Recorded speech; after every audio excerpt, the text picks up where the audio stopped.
Joining me now on this very special day, former Israeli ambassador to the U.S., Michael Oren. Ambassador, first, tell us what this day means to you and the people of Israel. Well, I'm glad that, good, Liz. Thank you for having me on. It's going to be very emotional for me. We can't look at these pictures without being overwhelmed with emotion, with joy for these families, recognition of the suffering that they have endured, that so many, thousands of Israelis have endured who have fought in this war, suffered and sacrificed in this war, that our supporters throughout the world have stood by us through immense, almost incalculable opposition. And as you mentioned, as Trey mentioned, that there are still 24 families of deceased hostages that were murdered by Hamas that have not been restored to their family, reunited with their families, and their suffering continues. We have to be aware of that. Having said all that, it's a moment of just extraordinary hope. And I must say this as someone who's been involved in Middle East diplomacy now for many decades, as an historian of Middle East diplomacy. I have really experienced or have researched a moment like this. I think President Trump is absolutely right. This is an extraordinary moment.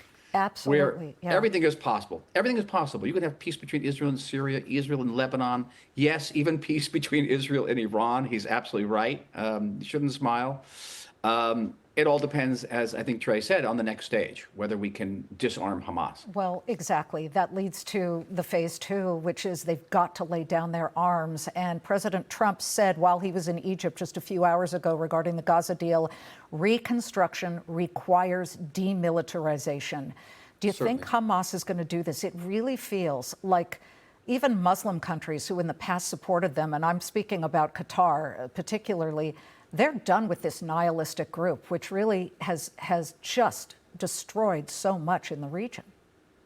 And that's one of the big contributions of the Trump administration and his team of Jared Kushner and Steve Witkoff. For the last so many years, everyone's saying the way to end the war is by pressuring Israel. Let's cut off arms to Israel. Let's suspend munition supplies to Israel. No one ever came up with the brilliant idea, hey, let's pressure Hamas, until the president and this team.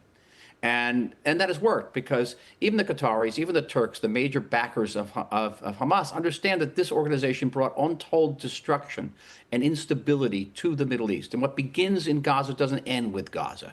It spreads to the streets of Cairo and Riyadh and even Doha.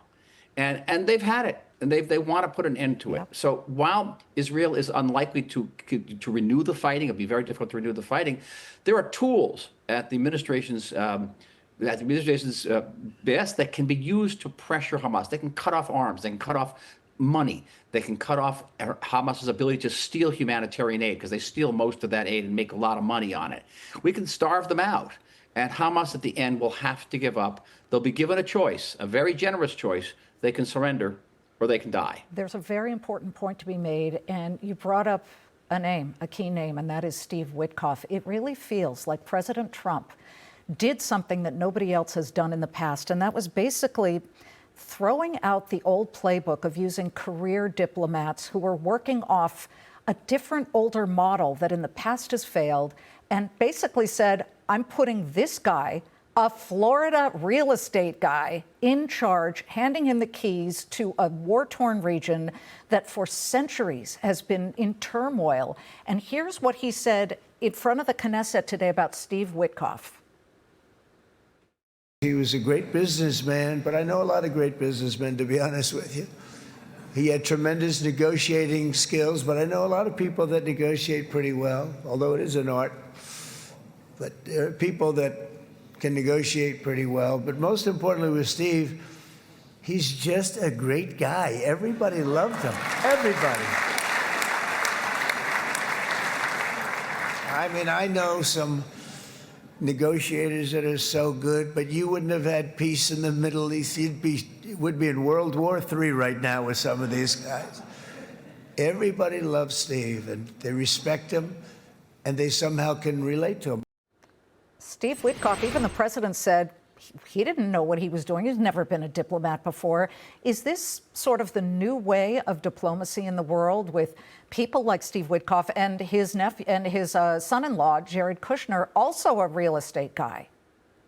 It's amazing. These three real estate moguls, in many ways, succeeded where generations of statesmen, soldiers, diplomats failed. And why is that? Because they threw, as you said, Liz, they threw out the playbook. And what did that playbook said? Playbook said, well, you can never make peace between Israel and Arab countries before there's a creation of a Palestinian state. Wrong. The way to end the war in Gaza is by pressuring Israel and not Hamas. Wrong. The way to get Hamas to succumb is to somehow hold back the Israeli army and not let it go into Rafah or to Gaza City. Wrong. And by the way, you're never going to get the hostages all released. You can only get some of them released in return for limited ceasefires. Wrong. They threw all of that out and approached it in a negotiating way. And I'll tell you differently. Also, President Trump, in contrast to some of his predecessors in the Oval Office, proved to the people in the Middle East that he's willing to project power and use military power. And in the Middle East, power is respected. It's the strong horse. And President Trump used it against the Houthis in Yemen, later against Iran with great effect. And also, Mr. Trump, Mr. Witkoff, and Jared Kushner all understand that diplomacy is like negotiating real estate. It's 90% personal relations. And they had personal relations with every single leader in the Middle East, and particularly close relationship with Benjamin Netanyahu. He wasn't pressured. He didn't have to be pressured. It was an open door. And they put all this together, and that mounted to this truly historic moment, the success. The 20th point in the 20-point plan is the discussion of a two-state solution. Egypt's President Abdel el-Sisi said today Palestinians have the right to live in an independent state side by side with Israel. A two-state solution is the only way to consolidate peace. 2,000 Palestinian prisoners were released in exchange for the 20 live hostages and 28 dead hostages. I mean, the numbers are obviously completely skewed. What does that say? And also, to that end, 250 of the 2,000 Palestinian prisoners were lifers. They were sentenced to life in prison for all kinds of horrors, including the lynching of an Israeli soldier back in the year 2000, where the one who did that, I believe his name was Saleh, he drenched his hands in the blood of one of them and held them up in a frenzy and waved them as if to say, isn't this so great, to a cheering crowd. He's being released. Does that poison the well back in Gaza as they try to rebuild? Well, many, many questions there, Liz. I should just tell you that I was present in the Army near that lynching, and for a while the Army thought that I was one of the victims. So it's very, very personal for me. And it's personal for the families of all the victims of these murderers. It is excruciatingly painful, and we have to remember that too. There's a tremendous price to be paid for this historic moment. The two-state solution, people have been trying it now for about 60 years. It hasn't worked. And one of the major reasons it hasn't worked is the Palestinians hold the world record for a people who has rejected a two-state solution, going back not 60 years, but going back to the 1930s.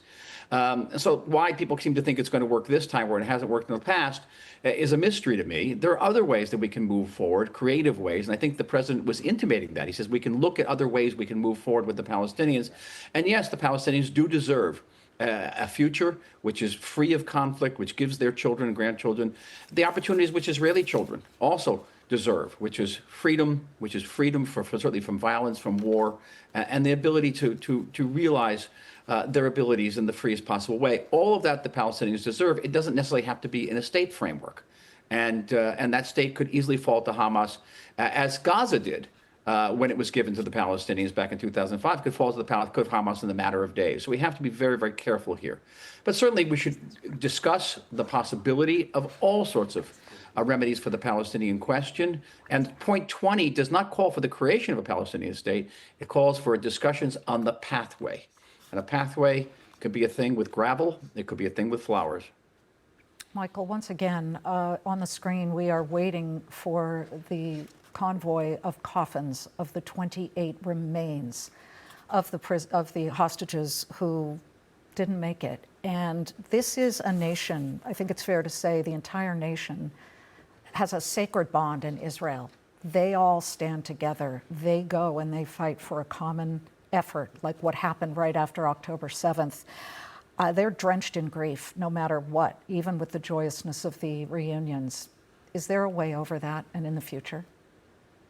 There always is. We are a people of immense resilience. Remember, this is a state, the state of Israel, that was created only 3 years, almost to the date after the end of the Holocaust, in which one of every 3 Jews in the world were murdered.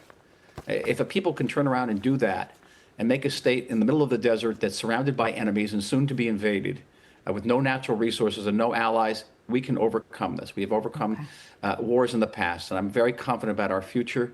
We've had an entire generation that has fought. It's our greatest generation. Ambassador Michael Oren, thank you. A long and amazing day, really. Amazing day. Thank you. Appreciate you being here.